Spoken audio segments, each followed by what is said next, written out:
When Trickster came out, I did an experiment where I looked at how many blood points it would take to get him from level 1 at no prestige all the way up to prestige 3 and having all perks unlocked at the purple tier. This is now a follow-up to that video. So in that video, what I did was I dumped blood points and pawned blood points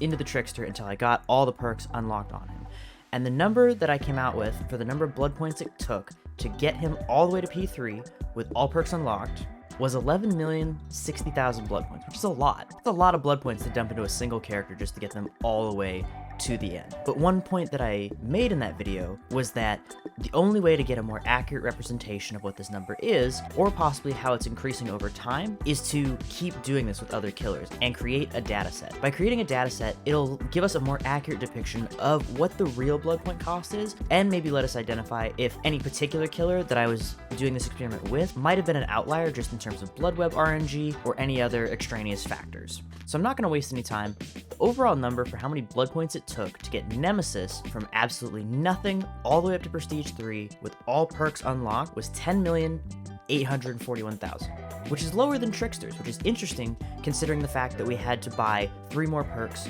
from absolutely nothing all the way up to Prestige 3. I do have a couple theories about why this was possibly the case. Number 1, when I first did this with Trickster, it was more just out of curiosity, but then once the number was as high as it was, I really wanted to look and see why that number was so high, and think about any possible ways we could get it down. When I was prestiging Trickster, when I got to Prestige 3, I started investing in add-ons that I wanted to use, which were not always the cheapest items, but I was still overall trying to go for an eco build, if you will, where I was trying to buy mostly inexpensive items and then splurge on a few purchases here and there. With Nemesis, I instead stayed the course, and I made sure that the entire time we were purchasing items on Nemesis, I was purchasing the absolute cheapest options to keep our costs as low as possible. The second reason that I think Nemesis costed less than Trickster did, even with these 3 additional perks, is just because of the 5th anniversary event. See, every time a cake spawns, the 5th anniversary event cake offering, it takes the place of what would normally be a yellow add-on or offering or a green add-on or offering.